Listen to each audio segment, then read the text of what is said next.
Another thing companies all have to do when they set up their ERP is configure it. And SAP, as with any ERP, has many, many hundreds or even thousands of configuration items that need to be set. So let's take a look at one of them, and we're going to look at employee tolerances for the amount of transaction detail that can be entered by a single employee. So you can imagine there are lots of different tolerance types. Let's take a look on SAP how we can get to there. And there is a transaction code that is a good one to use. I even often add it to my favorites. I'll just insert a transaction SPRO. Okay.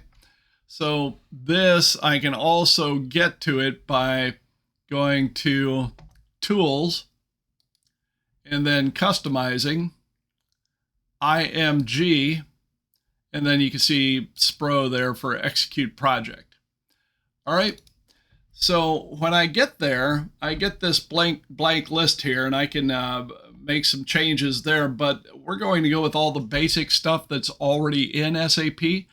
So when I click on SAP Reference IMG, I get a list of all kinds of different configuration options for SAP. All right. So we're dealing with the GL right now, the finance module. So if I click on financial accounting, I can go to my global settings here for financial accounting. Click on document settings. And then I want to go to my tolerance groups for the document settings and then define tolerance groups for employees. So I can work with that particular aspect of the configuration of SAP. And I'm going to do that by clicking on this little clock here with an arrow or a check mark in the lower right-hand corner. So define tolerance groups for employees. And when I do that, I get a list of all my companies here that I'm working with. I'm dealing with company number 27. So that's the one I want to click on. You'll, of course, want to use your own personal company. And then when I do that, I can click on the details icon right here. All right. So when I do that, you can also see the keyboard shortcut for that, Control-Shift-F2. I can see right now I have a limit of $500,000 per GL document. So that would be a journal entry. Can't have a combination of debits more than $500,000 or a combination of credits more than $500,000. And I can see for each individual line item, I can't have more than $100,000. All right.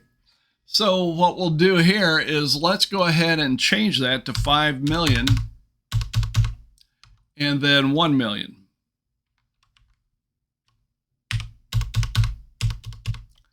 All right, so I just typed in the number there, and I'm going to press enter on my keyboard, and you'll see that SAP formats the number for me based on my system settings. So I can see, yeah, that's 5 million, that's 1 million, but SAP hasn't saved it yet. In order for me to actually commit these changes, I have to click the save button. Now, for some of you on a different user interface, you might see the save button up here in this area that looks like a little old-fashioned floppy diskette to save it. Either way, you can also use your Control-S keyboard shortcut to save this. So this is just one aspect of tolerances. You can see many other tolerance configuration settings. You know, one would be for the variance between what a vendor invoices you and what you were expecting them to invoice you.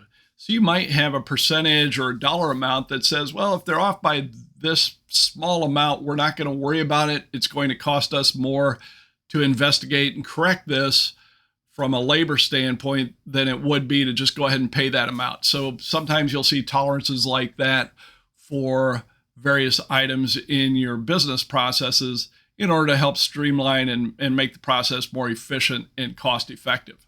All right, so with that, I click save and my data was saved. I can also double click on this and get some more details from this message. Anytime you have a message down in that status bar area, you can double click on it and get a little bit more detail on it. And that also gives you the ability to do some cutting and pasting if you like. All right, so that's it for updating our tolerances. I'll go back to the main menu and we can see what we want to do next.